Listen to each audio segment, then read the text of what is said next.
Hi, I'm Justin Halpern, Hi, I'm Patrick Schumacher, Hi, I'm Dean Lorey. and welcome to the Sarah O'Connell Show. and welcome to the Sarah O'Connell Show. Welcome to the Sarah O'Connell Show. Welcome to the Sarah O'Connell Show. Justin, Dean, and Patrick, welcome to the Sarah O'Connell Show. How are you all today? Doing well. How are you? Be good. Thanks. Hanging in there. I recently saw Harley Quinn, and I loved the show straight away. I loved the comedy, the action, the brutality of it really took me by surprise as well. And I thought I must get the writers from this show onto mine and have a talk about it. And I'm so grateful you could all join me today. Thanks for having us. Thanks for having us. Yeah. So to get started, let's go to Justin. Can you tell me how the series first came into being and how you started working together? So Pat and I are partners, and we were on a deal at Warner Brothers. And literally one day, Warner Brothers just called us and said, "Would you be interested in doing an R-rated animated Harley Quinn show?" And we were like, "Yes, we definitely would be interested in doing that." And we had actually we had just run a show with Dean that had aired the previous year on NBC in the States. It was called Powerless. I don't know if it aired in the UK. Anyway, Patrick, Dean, and I had run that show together, and we really had a great experience. So we called up Dean and said, "Dean, do you want to co-create this with us?" Or I guess create isn't what we all did, but we were the showrunners of the show, and we all came up with the idea together, even though Harley is a property that definitely existed before. And yeah, we just kind of like came in and had a pitch, and they liked it, and then nobody seemed to be paying attention to what we were doing, so we got to do it kind of whatever we wanted to do. That's always the best way, right? It's the same with this. Yeah. So my understanding is that you were initially commissioned to do 26 episodes across 2 seasons. When you started working on that, did you work out an arc for both seasons all at once, or did you kind of plan a few episodes at a time? Dean, can you answer that one? Yeah, we did have separate arcs for each season. We kind of knew where season 1 was going to end and then what season 2 was going to be about. We hadn't figured out like every beat of all of those seasons, but we knew that season 1 was largely going to be about Harley breaking up with Joker and establishing herself as the sort of queen pin of Gotham. And so we really wanted to just kind of follow that story in season 1. And then season 2 was going to be about the fallout from the end of season 1, which I don't think you guys have seen yet. Have they? Are they showing them one episode weekly? Or yeah, so we're on 1 episode weekly in the UK. I've managed to catch up by watching clips and reading stuff, so I'm kind of ahead of the UK at the moment. So I know what's happening in the US. But yeah, I must say at this point too, there will be spoilers for season 1 and 2. Anyone at all that hasn't seen it. Okay, yeah. So then season 2 was really about the fallout from the end of season 1, where Gotham is in ruins, and there's a new power structure that has to be established, and Harley wants to be at the top of that. So fantastic. And Patrick, can you tell me how long it takes for you to write each episode? And also, do you all kind of have a character that you have the voice of each? So one of you may be sort of writing the voice for Harley Quinn or Ivy or Bane, or do you all sort of collaborate on episodes together? Yeah, I mean, in terms of the timeline, you guys, you may have to refresh my memory. I mean, with regard to the pilot, I mean, just to put things into perspective, we started the writer's room in November of 2017, and I believe we got our full color footage back from our overseas studio in Korea in January of 2019. Is that about right? And that includes the development of how the show's going to look, the character design, the background design, all of that. Building out that world, both in terms of the story and the characters' personalities in the writers' room, but then also aesthetically. We had to put together our art team, led by Jennifer Coyle, who's our sort of, or she has a producer credit, but she's sort of like we call her like the queen of all things, Harley, animation wise. And so, yeah, she and her team had to take, a good amount of time collaborating with us in developing those characters. But I think, and the look of the show and the aesthetic of the world. But I think, once we had gotten going in terms of like the timeline for writing episodes, after like an initial, I don't know, what do you guys think, like 10 weeks of like developing, sort of the building blocks of like of the first 13 episodes, then I think once we were actually writing individual episodes, it's maybe in total like a month or so like for each episode. Something like that. Well, yeah, we send the writer off on draft. They get about a week. We all break the show together, the episode together. We send the writer out. They get about a week to write it. It comes back in, then we all rewrite it together a couple different times. And then, and I think that whole process, probably 3 weeks. Yeah, and so to that point, in terms of who has, if someone is sort of assigned a character or anything like that, it's really a free-for-all.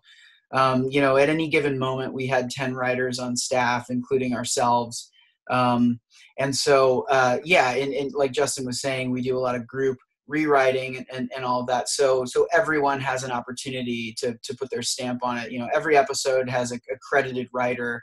The three of us were credited with the pilot, but at the end of the day, everyone has had their fingers on every script. So some joke that you may love may be someone who is unfortunately uncredited for that joke, but it's a big collaboration.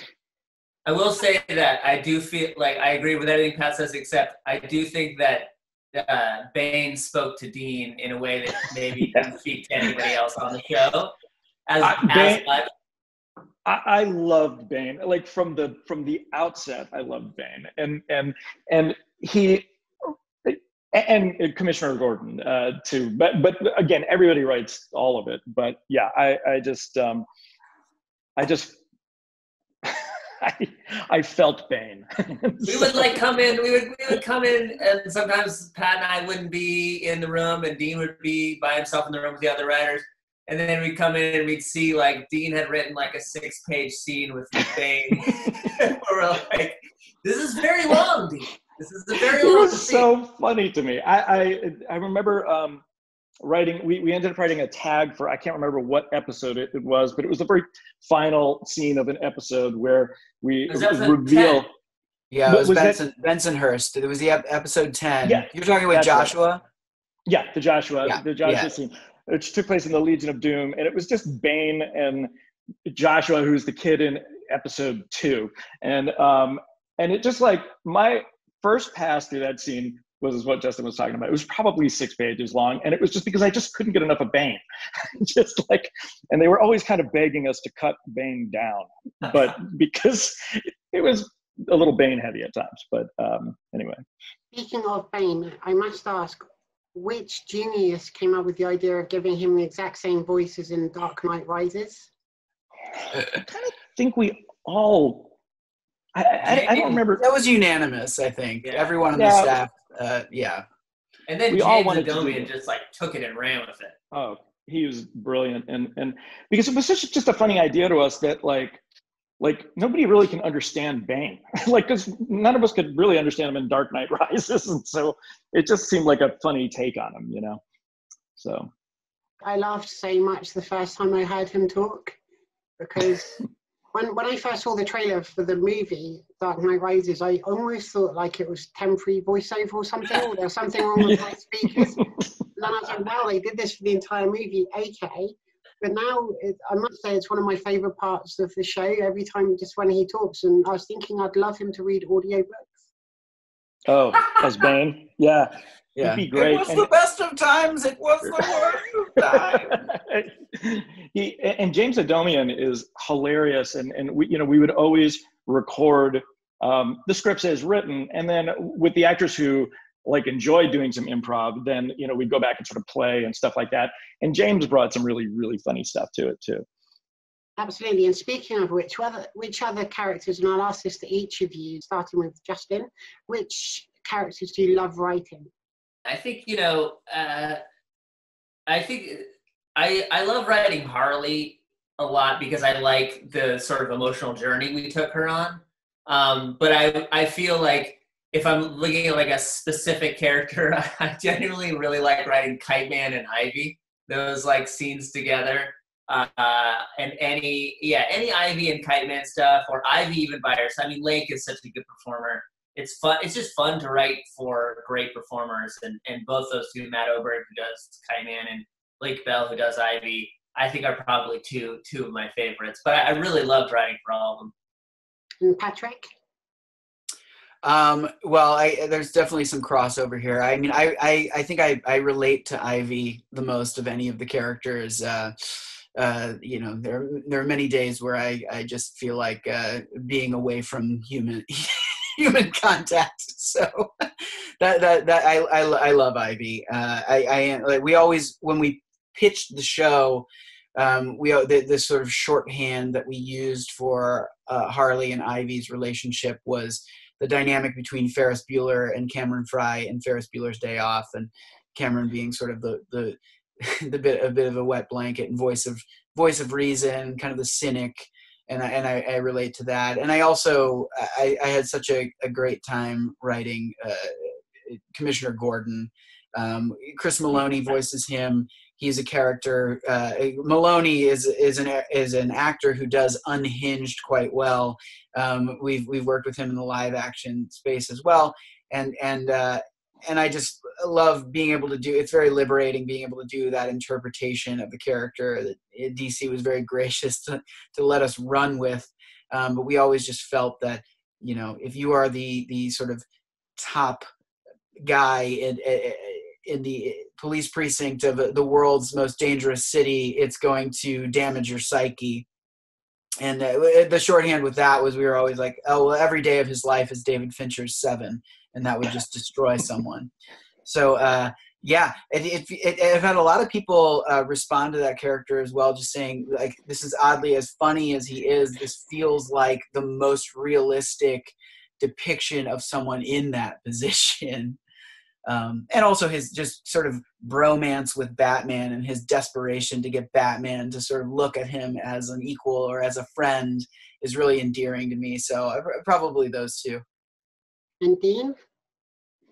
Bane, and I love writing Commissioner Gordon too. You know, like, again, we all really wrote all of them, but Ivy was fun. I liked how dry Ivy was. It really kind of set her apart from the other characters, all of whom were like big personalities, you know, and yeah, she was really fun. Batman was kind of fun to write just because he's so monosyllabic in a way, and yeah, they were all fun. Joker was fun. In general, it was just a really fun group of characters to write. Yeah, and then also, oh, sorry to interrupt. I was just going to say that, you know, Dean and I had the opportunity, along with Charlie Adler, to do a lot of the voice directing, and getting to kind of just, part of that was reading the scenes against our cast, because we never had 2 actors in the booth, with the exception of the pilot. We never had multiple actors in the booth at the same time recording the dialogue together. And so one of the functions when directing the voice actors is to read the scenes along with them. And we had a real like murderer's row of improvisers as well. So, you know, for example, like this is getting into season 2, but it's the first one that came to mind, with James Adomian and Bane, and he's having a dispute with Two-Face about like a poster that Two-Face has made that's sort of touting their an alliance that they forge. And James Adomian goes on this like long sort of just rant about how like he's sort of out of the spotlight in the poster. He's not even visible. And he was like, you know, maybe if it was like the Twins poster where it's like me, but it says Two-Face, and it's like you, but it says Bane. Like maybe like that, just that sort of riffing was all Adomian. And like we had guys like Tony Hale from, you know, who Dean had worked with on Arrested Development and helped bring to the show to voice Dr. Psycho. You know, all these people are just so talented at improvisation, and a lot of that stuff made its way into the show, because that was by design. We wanted the show to sound kind of off the cuff and sort of, you know, we didn't want to sand off any of the edges, right? Yeah, and to make it like really overlappy and kind of real and quick with the dialogue. And so, you know, one of the things we do when we were recording the actors is, like Pat was saying, is we'd read against them. So we'd be in their headphones, but a lot of times we would do that just so that we could get them to ad-lib over the dialogue of other characters. So then, you get layers of all that stuff, and then, you could put it together, and it really does sound like just a free-flowing conversation. So once the script is written, it's very much not set in stone at that point. Would you go in with the voiceover artist when they're doing that and continue to revise the script based on their performances too? Yeah. I mean, the scripts were, largely what we used, but we would augment them, in a record and then pick and choose later when we were cutting it together. Yeah, I mean, that's the beauty of animation, is that you get so many more opportunities to reiterate, yeah. So the process is you have your script, you record all the voices. The performances, our editor then takes that and creates the radio play, which is just an audio edit of the show, which is sort of a little under the runtime because you've got, action scenes and things like that are going to expand your runtime. And then it's given to the director and his or her team of board artists, and they create sort of a rough animatic called a board-o-matic that we get to review and weigh in on. This just sort of shows you the general flow of the episode, and it's not even, sometimes it's just showing you kind of the shot selections and things like that. You give notes on that, then they turn around an animatic, which is a slightly more, or oftentimes much more detailed version of that board-o-matic, and you get to really see the episode take shape. You give notes on that, you lock that, and then and it's to the exact runtime of the show, and that's what we ship over to overseas to our various studios over in South Korea, and then along with a tome of everything that they need to know about the color schemes of scenes, the character designs. They're given like a Bible for like every single episode that they get, and they use that as reference to then turn around full color animation, which itself from the reception of the locked animatic to the delivery of the full color episode is about 18 weeks. So it's and that is production. The three of us come from the live action world where one of us is like going to set every day, and we're reviewing dailies and things that are filmed in live action. Our production is really done overseas, so our involvement is mostly in pre-production and then post-production, which starts when you receive the full color animation back from your studio. Can you tell me about Harley Quinn's crew of characters? So there's King Shark and Clayface and all these other characters. How did you pick those out of the vast roster available to you? They all have obviously very larger than life personalities and unique characters. Why did you pick the ones that you did? Well, I think that our feeling was like each character needed to bring some different unique comedic point of view to the show that would allow us to be able to go to that character for jokes and stories that would feel different than any of the other characters. So for instance, Dr. Psycho's character, he's a misogynist, and it allows us to tell stories about Harley having to deal with a subordinate who hates women when she's a woman, And, I think like King Shark allowed us to have like a character who had who was like ferocious and scary, but had kind of a nerd's mentality, allowed us to comment on that kind of culture a little bit. And so I feel like we just kind of tried to put together a crew that would all do different things, just like you would if you were putting together the crew to rob a bank. You probably need everybody to do something different. And for us, it was like we wanted everybody to be able to have, jokes that no one else would be able to have, so that no matter who you were going to, you'd get something like fresh and the show would sound different. Yeah, and like, each person serves that function in that sort of heist crew, but then also, their sort of powers, there's like an occupational irony to it. Like Clayface is the master of disguise, but at the end of the day, he's like, his superpower is incredible, right? Like he can literally turn into anything, and yet he's a terrible actor.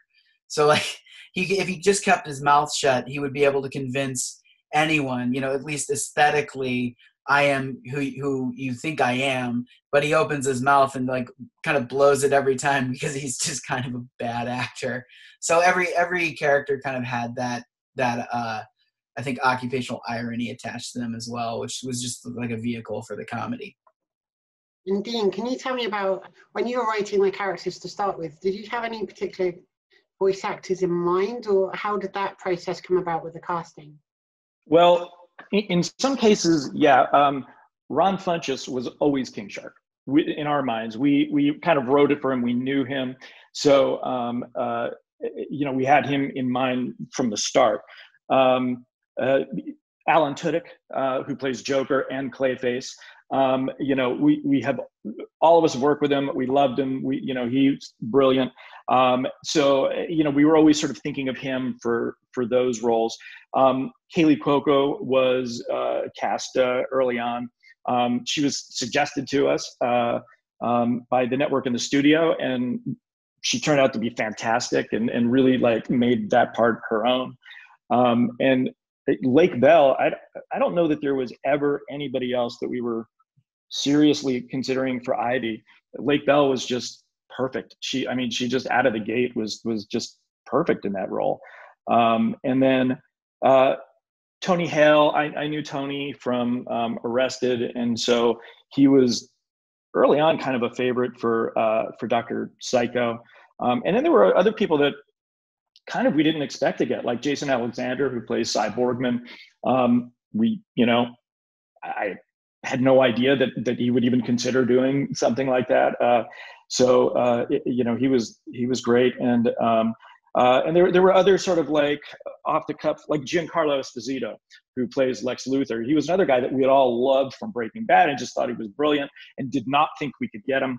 And we just were continually shocked by just the quality of actors that were interested in doing this. I mean, we essentially were able to put together, our dream cast and almost always our first choices, which is unusual.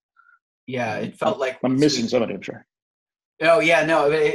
Just off of what Dean was saying, it felt like once we had sort of our core cast in place, there was this like snowball effect where we had sort of street cred amongst really in-demand actors who were like, oh, well, all of these fancy people are doing the show. So, yeah.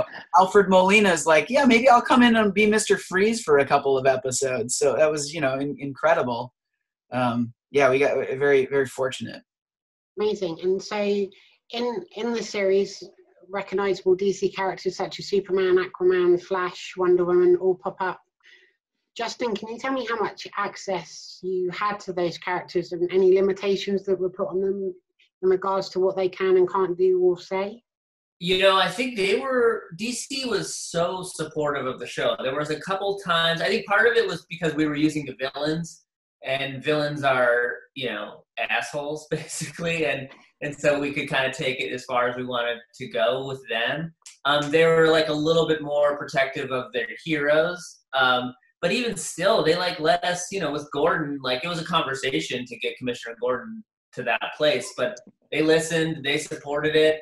I think the only time with a hero they were like, no, was we had an earlier version of Aquaman where he was like super broed out like Jason Momoa, but like times 10.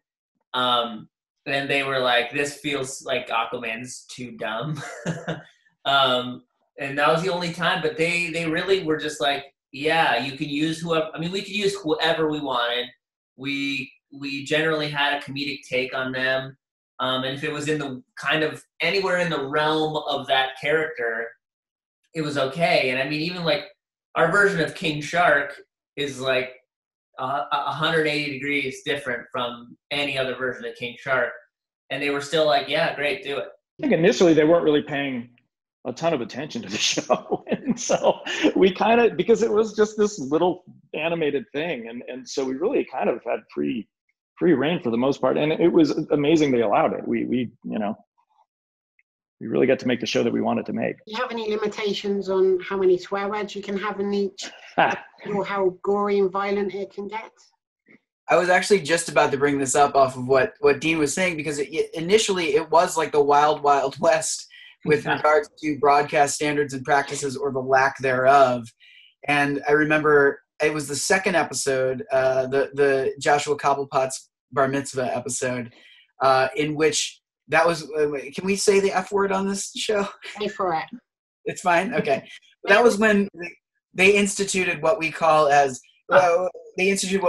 fuck count, which was, we literally had in that episode 21 F words in a 21-minute show. And so we were going for a fuck a minute. And they finally said, okay, this is excessive. It's, yeah. So we said, okay, well, what is appropriate? And then we got a number back, which I don't know if it was arbitrary, or if they had some sort of calculator that they put it in, that it exists somewhere in the DC office. Fuck algorithm. Exactly. Yeah. But we ended up with 8. We got 8 initially, and I believe Harley could say 3 of those 8. Again, part of the algorithm, and so we stuck to that pretty vigilantly for a while. And then eventually, I think everyone just got sort of tired of actually counting. So I'm sure that, yeah. Also, anytime you get Lake Bell into a booth, you're going to exponentially increase your fuck count by tenfold. She'll add a fuck to every line. And so there were a lot of times we have to be like, could you just do one without a fuck, because we have a limit to the amount of fuck that gets put in the show. And one of the things that happened was they had, somewhere midway through the process, they tested 2 of the animatics, and like not full color anything, nothing was finished. It was just animatics. But they tested them, for a test group, and they tested like through the roof, like in a way that was shocking to us. And I think off of that was the first time that like other people at DC started going, what is this again? And took a look at it. And it was after that we were like, there's a little pushback on the amount of fucks that you guys have been using. So we had to trim. Did you go back to, of course, Harley Quinn debuted in the 1992 Batman animated series. Did you go back and revisit them, or speak to the creators of that, or look into the comics when you were crafting your version of Harley Quinn? Yeah, for sure. So we absolutely looked at, the classic sort of, the mad loves of the Harley canon for inspiration, because we always knew that this was going to be, ultimately about, at least the first season, and the premise was going to be about her emancipation from the Joker. So that was really important. And then just in terms of being able to communicate with the creators, we haven't actually talked to Paul Dini, but Bruce Timm is very heavily involved still at Warner Brothers Animation. And so he was involved with the show in the beginning. We felt it was important, kind of everyone involved with the show, to sort of get the blessing of someone involved with the early days of Harley, and Bruce was there. And we just, had a meeting with him and some of the other executives from Warner Brothers Animation, and pitched him our take, and he was like, very supportive. It sounds fun. And we still, we don't know Bruce very well. We didn't know if he was, saying things to be nice and then, bristling about it in the shadows or whatever. But like it turned out, we heard through the grapevine later that, oh yeah, Bruce has seen the episodes and he really, really likes it. And so that was, it was validation. And then we have since run into him, and he's, said kind things in person. So it's nice to have his sort of stamp. Are you tempted, or have you delved into the storylines of the comic to perhaps reimagine them as animated versions, or have you kind of kept away from that and wanted to sort of craft your own stories? Yeah, so anything that we did would potentially be inspired by certain arcs or individual issues of the comic, but we never actually carried those stories through beat for beat. So, just at the risk of saying a spoiler about just the end of season 1 or the beginning of season 2, there's a little bit of a no man's land thing happening, which was a Batman and across several titles of the comics, an arc that happened a couple decades ago at this point, I think. And about an earthquake that ravages Gotham, and what we really liked about that was, one, the earthquake ravaging Gotham and turning it into a no man's land as a setup, but then also the way that story arc was able to focus on these sort of tertiary characters within Gotham and how and in this shared new world of a destroyed, almost post-apocalyptic Gotham. But it was just the setup that we took. So we wanted to take these sort of very broad strokes, or like motifs from the comics, things that people would recognize from the various canonical Harley stories over the last 25 plus years, but then do our own riff on them. And that's what we've stuck to the whole time, that we weren't going to ever lift a story beat for beat. But again, in the second season, we borrowed things from decades old Harley stories, Batman stories, and then also some stuff from the newer canon. I mean, Cyborgman as a character is from Jimmy Palmiotti and Amanda Connor's run, starting with the New 52.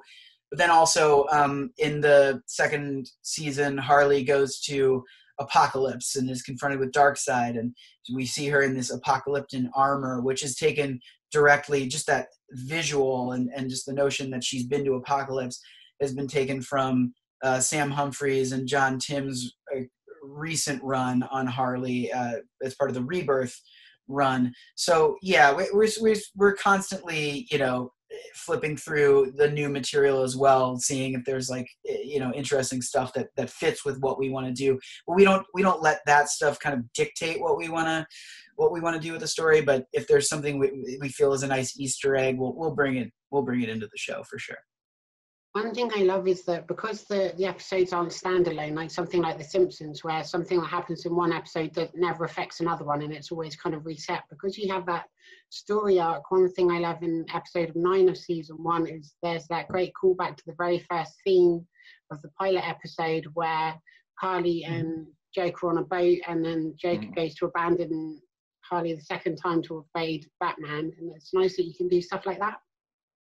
Yeah, absolutely. And I think one of the cool things was the director of that episode, Cecilia Aronovich, she really, because, in the script it said, she's being pushed out of the plane and she's thinking about her relationship with Joker and how she got to this point as she's falling to presumably her death, maybe.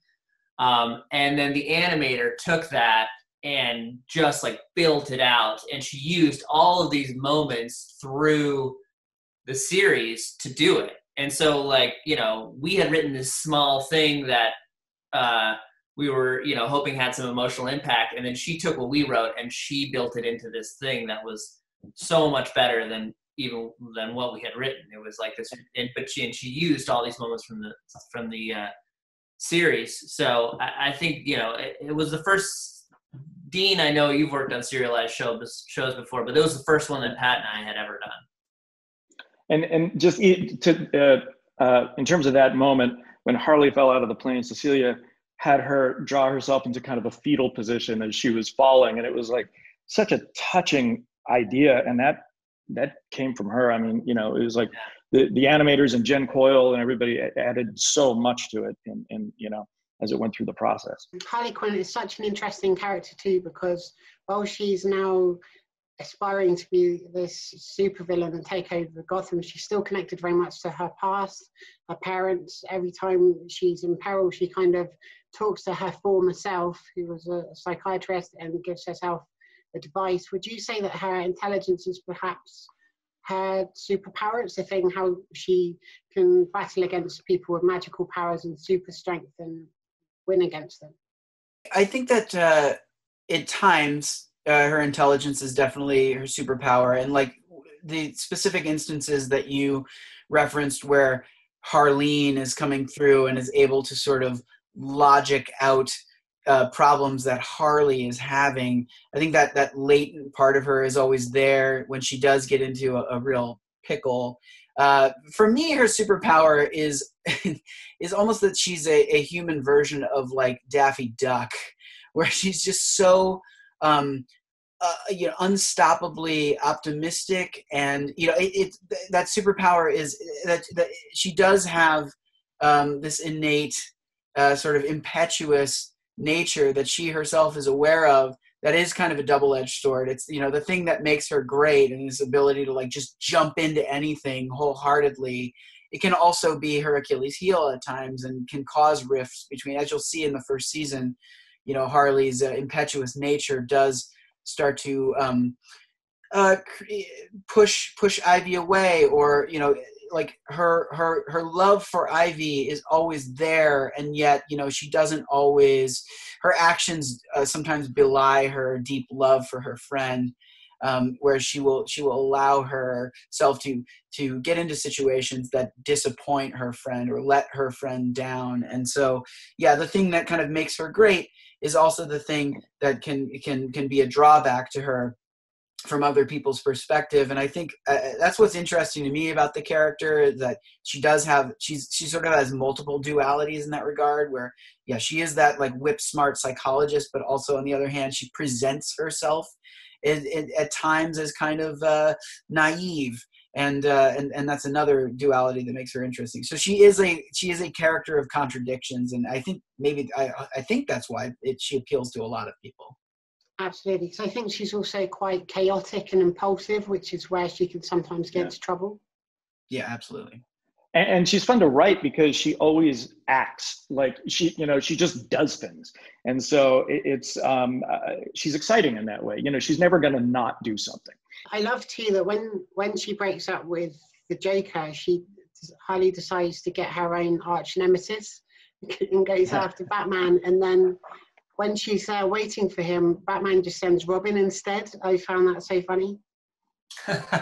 Yeah, that was I love that episode. Yeah.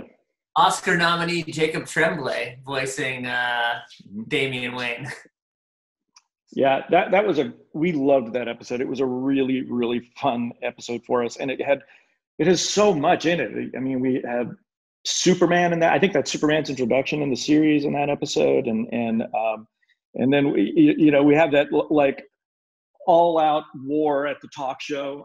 It's like Ivy and Joker and Batman. That was a really fun episode. But the concept of trying to get a nemesis really appealed to us, and we just thought that was a really fun idea. Now, I'd love to talk about the Joker because every time the Joker's in a film, he ends up going on to win the person that plays him Academy Awards, and there's been so many different interpretations from the 1960s version up until now.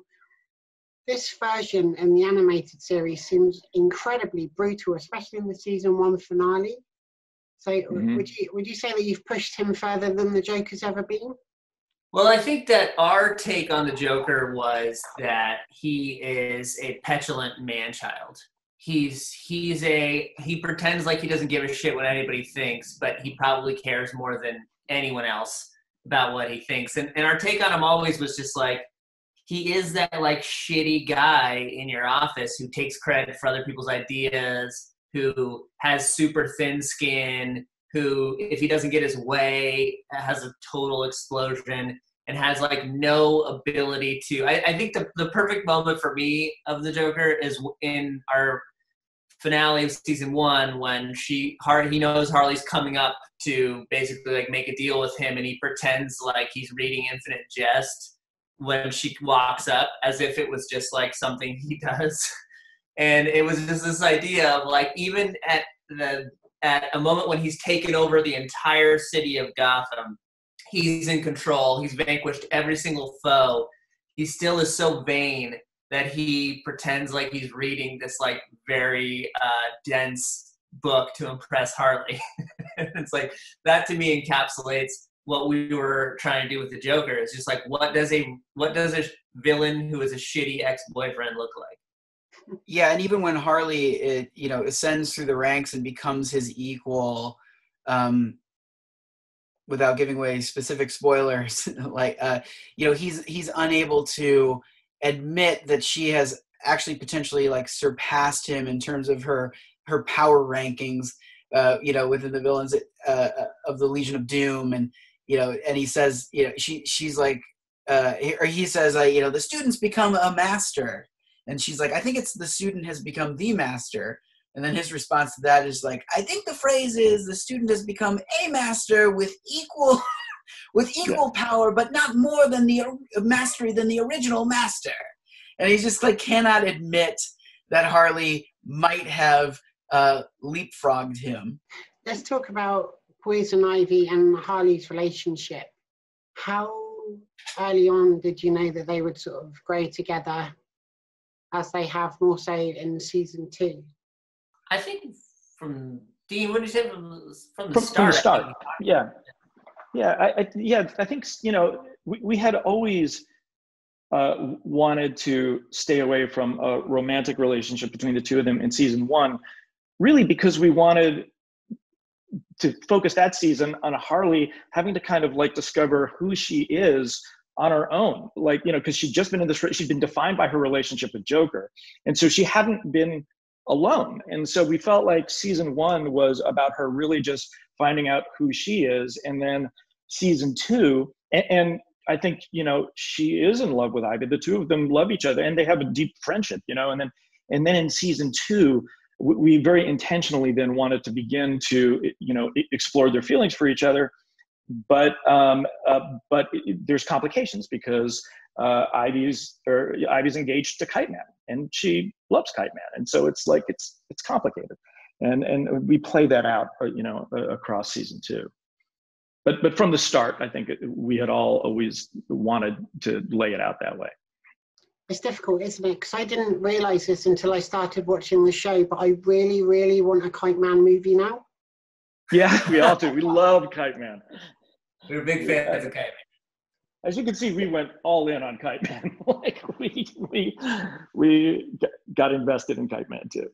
Yeah, I think that's something that we didn't know at the beginning, that we would get so invested in Kite Man. I think at the beginning, he's needed to serve this purpose of, we knew we needed a character who was a male super villain who had pretty weak powers, but who had the ability to get goons and hench people to follow him wherever, just to show the gender inequality in the world of supervillainy, and then also have kind of a douchey villain who would prove Ivy's theory that whenever she goes to these Legion of Doom functions, that she always gets hit on by some douche who's trying to do a heist with her or whatever. And at the time, Tom King, who was writing the Batman comics, had a run called The War of Jokes and Riddles, and there were a few issues that kind of resurrected this Kite Man character, who was, I can't remember, it was probably the 60s, I want to say, when he was kind of created, but we just loved the sort of lame nature of his powers, and it kind of felt perfect. But the hell yeah catchphrase is from Tom's comic run that we sort of bastardized for our own purposes. But yeah, once we kind of paged through those comics, I think the design of Kite Man is really cool. I think he looks pretty cool. His powers are they're not so cool, although he proves himself to be pretty useful, in helping Ivy and by extension the crew down the road. And so, yeah, what became this kind of cipher of what was kind of a cipher of this like douchey bro character, we really started to sympathize with him or empathize with him and to really flesh him out. And like, he's kind of a good guy. His heart is in the right place. And he's so optimistic, and he like really loves Ivy, and which was appealing. And it was just the fact that he literally has no powers. All he has is a kite. But in spite of that, like he really kind of like thinks he deserves a seat at the table. And we pretty much had to finish all of these episodes before almost any of them started airing. Certainly in terms of the writing and all of that. And so we had no idea, because, we weren't able to react to how people were reacting to characters or things we were doing, because it was all done before, it came out. And so Kite Man was just one of those things that just like, he just grew on us, and we just liked writing for him, and we liked exploring him, and we liked how much he liked Ivy, and like, but it was really just us reacting to our own taste as we went along. There wasn't much else to go on. So. And so the show was in production obviously for quite a while before it was released. What's the feeling like each week when you read about everyone watching the show and reacting to it, and what has that reaction been like? That's been pretty awesome. I think I don't think we really knew what to expect because it was, the fan base is fickle.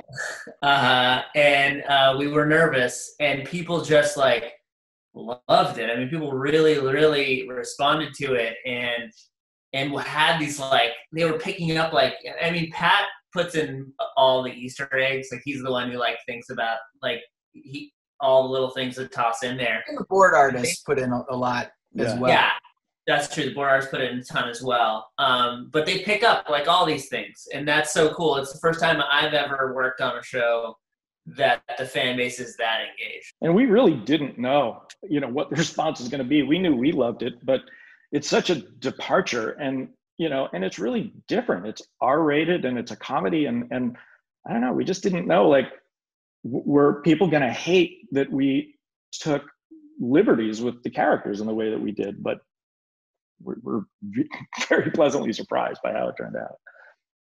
Yeah, and going, if we are lucky enough to get a third season, this is the first time that we'll have the audience feedback in our heads moving forward. So it'll be interesting because it was kind of a strange gift being able to write this in a vacuum and not have to worry so much about, you can kind of make predictions or, but it's based on nothing other than, what's in your head or based on past reactions to past choices that comics creators have made with these characters. So yeah, moving forward, if we are lucky, and we haven't heard anything about a season 3 yet, but the response has been really well, or has gone really well, and so hopefully we get some good news soon. And have you already started mapping out ideas for season 3 and hopefully beyond? And if so, how long would you love the show to go on for? We did send sort of a one-page pitch to Warner Brothers Animation and DC Universe with what we might do for a third season and how we might expand the world. So we were kicking around some ideas for sure. That's not to say that that ends up being the case. It was literally just the three of us batting around a few ideas, and we're just trying to whet their appetite. And this was before season 2 had even premiered in the States, at least. So I think the powers that be are kind of waiting to see how season 2 does before pulling the trigger or not. But in terms of how many seasons I'd want to do, I don't have a number, but this has been, just speaking for myself, selfishly, I would want to do this show for 10 years because it's been such a highlight for me career-wise, and just the team's been amazing, and we've had great experiences working on other shows, but this has just been so liberating working in animation, and with characters that I love and grew up with, and so yeah, I'll do it another decade. Why not? And I'd love to ask each of you too, have you got a favorite scene or favorite episode, not only to write but to watch back? Let's go to Justin first. Oh yeah, so my favorite episode it hasn't aired yet. It airs in season 2. It's in 2 episodes. In the US, it's in two episodes from now.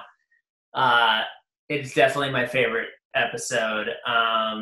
I would say of ones that have already aired in the first season, a favorite scene of mine, and this was just a scene that I just Dean, I think you just wrote the scene on your own. I think it was something, the room had gone away or something, but there's a boardroom scene It's my favorite scene. at the Legion of Doom, Yeah. and they're having this conversation that like Lex Luthor is sitting with all the biggest supervillains in the world, and he's trying to get them to focus, and they're having a conversation about Up and whether there would be an Up sequel.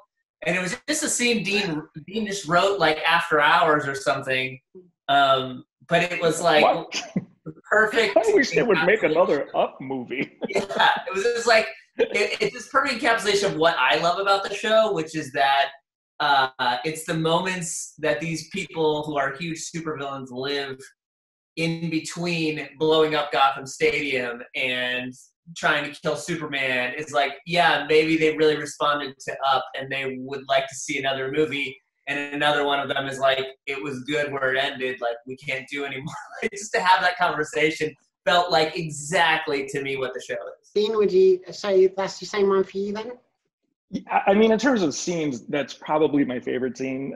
Just for that reason, it's just so, I really love all the just super offbeat kind of runs. Like there's an episode where, maybe 9, I can't remember, where Joker is kind of re-romancing Harley, and they're at a pub and they're just, you know, like having fun together, and they start talking about whatever happened to Zach Braff, and there's like a whole just conversation about it. That it's just like, that's the kind of stuff I really love is when, you know, you've got these giant, huge personalities talking about real normal little life kind of things. And in terms of episodes, you know, 4 was a favorite, the one about the Nemesis. I really like that.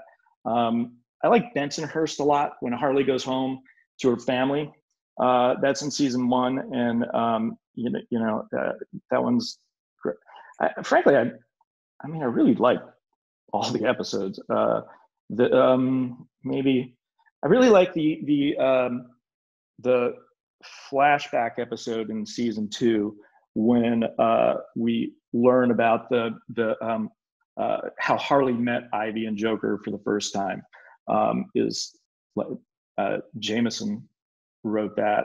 I really like that episode, but I like them all kind of. And Pat, what's your favorite? Well, just to echo what Justin said about the episode that's about to air in the States in a couple weeks, I think it's on May 29th. It's called Bachelorette, and it involves sort of a girls' trip to Themyscira, and we see Harley and Ivy and Catwoman and a couple other characters that we haven't spent a lot of time with on sort of a vacation in Themyscira. And they find out that in Wonder Woman's absence, Themyscira is being turned into a commercial resort by some evil Amazons who happen to be in partnership with Lex Luthor. And it's just it's kind of a romp. It has some real ramifications for Harley and Ivy's relationship, though, as well. And it also has a musical number that was something that's been in the works for a very long time. That was Justin's passion project, wasn't it? Yes, it was. Yeah. Yes. And so I think I share Justin's favorite episode. Dean mentioned a lot of really, really strong episodes. Yeah, I mean, I just revisited the finale of the first season as well, and I'm really proud of that one, because I think it was truly like a culmination of episodes leading up to it, and I like when I love the overtly comedic episodes to death, but then some of the later episodes in season 1 start to get a little bit more dramatic, and we reached a point of like a comfort level, I guess, where we were able to say like, oh, let's resist the urge to joke up certain scenes, because we've kind of earned the drama and we don't want to undercut that. So with episodes like Bensonhurst or the finale of season 1, which I don't want to spoil anything. I know it hasn't aired in the UK yet, but yeah, there's some real, big swings with regard to, the fate of certain characters and, strengthening those like bonds between Harley and Ivy. And I think that all worked pretty well dramatically as well, which was, I know that speaking for like Justin and myself, that's like out of our like normal comfort zone, coming from pure comedy. I mean, I like Dean also kind of came from that, but has also been able to work in hour-long television a little bit more than us, I think, if that's fair to say, Dean. Yeah, a little bit, but our background is comedy, and our impulse is always, to find the funny stuff and write jokes and scenes. And yeah, there were times, particularly in the season finale and all that, but there really throughout where we did have to kind of just resist our natural urge to joke up a scene because, it was better a lot of times just to really let them play truthfully. And we did. In the animated series, the Batman animated series in the 1990s, Harley Quinn had a pet hyena, and then in Birds of Prey also got one too. Do you think she might get one in your show? Season 2. Oh, really? No, Briefly. You'll see them. Yeah. It's a nod. It's a nod, Yeah. But that's just a subtle nod. The Harley Quinn animated show continues to go from success to success, which I hope, and I'm sure it will. Which character would you love to see get a spin-off show of their own? We probably all have the same. We're thinking of 2 people probably, but I think our top. I'll let Dean go first. I mean, Bane, just because I love writing him. Gordon would be fun. Kite Man. I don't know. What do you guys? Yeah, I mean those are definitely, I think, the ones that I would want to have a spin-off. I feel like I would love to do a spin-off of Ivy, but she doesn't have any friends besides Harley, so like I don't know what the spin-off would be. and I kind of feel like it's already the Harley and Ivy show. Like, this is their show, so Yeah, you can kind of plug Bane into anything, like literally like any genre, and I think it works. Like you could have a faux like multicam animated show with Bane in like the Kevin James role, and he's like married to Courtney Thorne-Smith, and he works for like FedEx, and it's just, he's like a perfect comic character. He's this monster who is really kind of like nice and woke and just gets no respect from anybody. And I'd love to do the Bane show. Yeah, I've heard from a lot of people online saying like, would you guys ever want to do like a Batman show? It's like a comedic take on. I'm like, yeah, I would love to do that too. So I love some of the one-liners. Well, I love all the one-liners, but especially Clayface's suggestion of having a Fullest House TV show reboot. And I think at one point it was referenced that they would have a Wayne Station 4 console. What are your favorite Easter eggs? I have a fresh one in my head because somebody called attention to it yesterday on Twitter, which is the what we ended up with was just in the background. It was an establishing shot of a steakhouse called Martha's Bruce Steakhouse, which is a riff on Ruth's Chris Steakhouse. Originally, and Dean has been trying to get this. It was a Dean creation, a Dean special. He had been trying to get Luther's, Wayne's, Ruth's, Chris Steakhouse in the show, and legal would just never let us do. You can't. The thing with the show is, if you say it, you can't also see it. That's a legal no. You can talk about, Bane drives a Volvo. You can't. That's the season 2 revelation. Bane drives a Volvo, but you can talk about his Volvo. You can't see Bane driving the Volvo. But yeah, that was just it became Martha's Bruce Steakhouse. I love that bit. And I love Dean's original pitch as well. That's my favorite Easter egg. Justin, what's your favorite? I think that this isn't so much an Easter egg as just like a freeze frame, but in the 3rd episode, when Dr. Psycho gets busted for saying the C word for a 3rd time, and the graphic comes on screen and says, "Man says terrible thing for a third time. We'll probably get another chance," or something like that. Because it was just, I think we wrote that right as like, it was like Louis C.K.'s like 8th chance to come back, and he like kept saying just like awful shit. That's my favorite like freeze frame joke we've had. And Dean? It's not really an Easter egg. It's just a moment. But I really do like in season 2, there is a Batman episode, and he's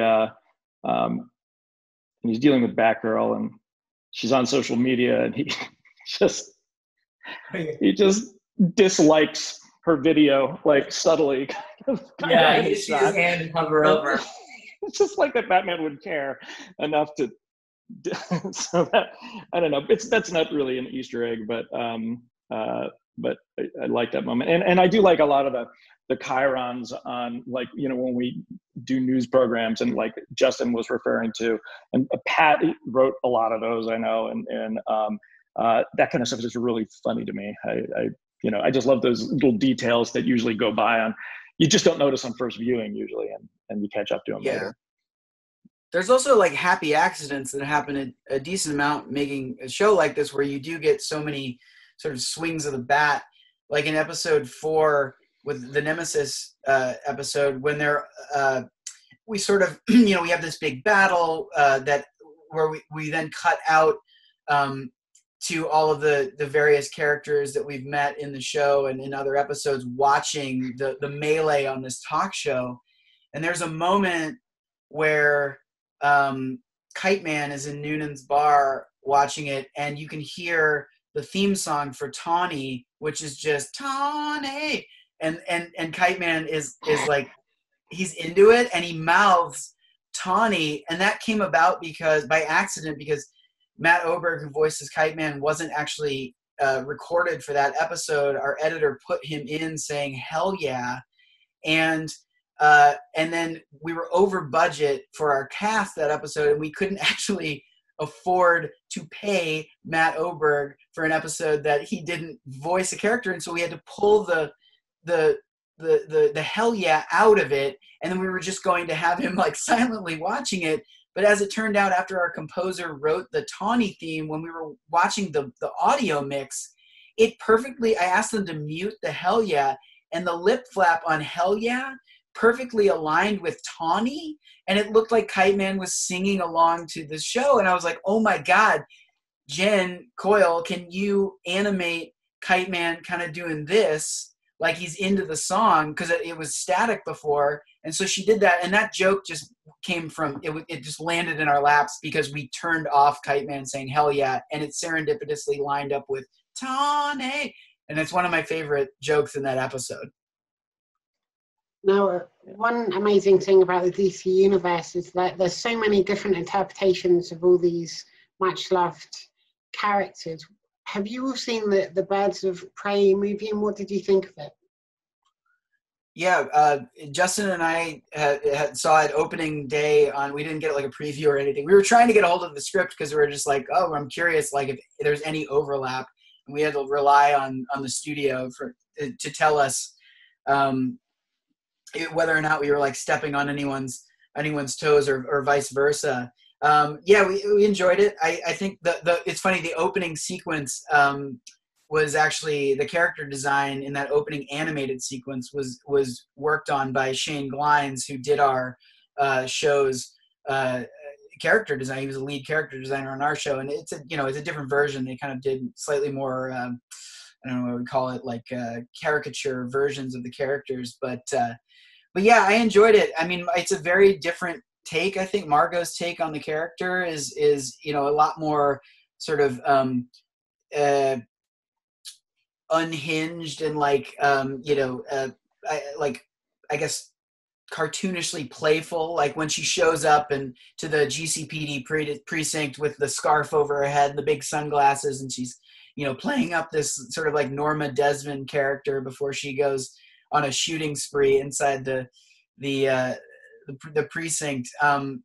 Yeah, I definitely enjoyed it. I enjoyed it that they, once they like brought everybody together and we had the sort of core team, I thought they worked really well off of each other. And my favorite my favorite character in that movie was Huntress, Mary Elizabeth Winstead as Huntress. And I think there's like shades to me of like Poison Ivy in our show, or there's a shared in that Venn diagram of character traits. I think there's a lot of overlap with Mary Elizabeth Winstead as Huntress in Birds of Prey and Lake Bella's Poison Ivy and Harley Quinn the animated show. So yeah, she was like a real highlight for me in that movie. Justin? Yeah, I mean, I felt the same. I felt we were worried initially, like, will this be so similar because the premise is kind of similar? But their take was completely different, and tonally it was completely different. What Margot was doing versus what Kaylee was doing was completely different. I think, Kaylee really brought her own thing to this show, and she's such like a force in the show. And also, I feel like Kaylee just like is innately a fun personality. And I think that helped tonally make our show much different. And Dean, what did you think of the film? Well, I love everything that Margot's done, and we just kind of think she can do no wrong. And I particularly loved in that movie a lot the look of sort of the flights of fancy sequences, like the kind of spin on Marilyn Monroe musical, like stuff like that. Like I really enjoyed all those like sort of like fantasy kind of elements and bits, and just the very pop tone of it, so I think we all really enjoyed it, and it's and we're glad to see that it's just very different from our show. It's its own thing. So it really is. It's a lot of fun, and I'd love to know what you're working on next, Dean. I know you've worked on things like Arrested Development and iZombie, and I think you have a Disney Plus series coming out. I do. David E. Kelly and I wrote the script for this a while ago. It's a 1 hour. It's kind of a dramedy, and it's called Big Shot, and it stars John Stamos, and it. I don't know when it'll be coming out because everything's shut down. We were in the middle of shooting the season, and we just shut down production. So and I don't know when we're going back. Nobody really knows yet, but at some point that'll be on Disney Plus. But that's the thing I was working on most recently. I very much look forward to seeing it. It's an amazing cast. And Justin, can you tell me what you're working on next? Yeah, I mean, Pat and I are doing another show actually with Kaylee Cuoco that she's starring in live action for Apple. And then we're producing a couple other things that are in various stages of development, but that may never see the light of day, including our Apple show. Maybe I have a good feeling like it will, but so that's what we're doing. Yeah, we have a couple of animated projects that we're kicking around, so that seems to be a part of the world of television that hasn't been so completely devastated by what's going on in the world right now. That everyone's kind of able to participate still from their homes, even the production of it all. So yeah, we've been leaning on that a bit. And if we're lucky enough to get a season 3 of Harley Quinn, when do you think would be the earliest we would see it, based on how long it takes to produce a season? Probably the year 3000. I would say certainly not this year, and I would say probably at the earliest toward the end of next year. I think that's a conservative estimate, but that's like if they were to call right now during this interview and say put a room together. It just takes a long time to make those animated shows, and Harley's it's a very complicated one too. So, but we'd love to do it. Yeah, and I'd love to see it. Yeah, I'm really enjoying it so far, and as I say, I'm not joking. I literally finished the first episode, and I thought, I'd love to speak to the writers of the show. It was just so funny, and yeah, I loved every second of it, and I watched it straight back. But yeah, I was so grateful to get you all on my show today. So thank you so much for that. Thank you for having us. Thank you very much. This has been fun. And finally, have you got any messages for people watching the Sarah O'Connell show and your fans around the world? Thank you for thank you for sitting through us ramble for an hour. Yeah. And thanks for watching the show. Yes. Yeah. So Harley Quinn is available on DC Universe in America, and I think Adult Swim in Canada, and it's on E4 in the UK. So if you haven't already, you're in for an absolute treat. It's full of action and comedy, and I highly recommend it. Justin, Dean, and Pat, thank you so much for coming on my show today, and thank you to everybody watching at home. Be sure to share, subscribe, give this video a big thumbs up, and leave lots of lovely comments. We'll see you all again soon for another episode of the Sarah O'Connell Show. Bye. Bye. Bye. Thank you, Sarah. Thank you.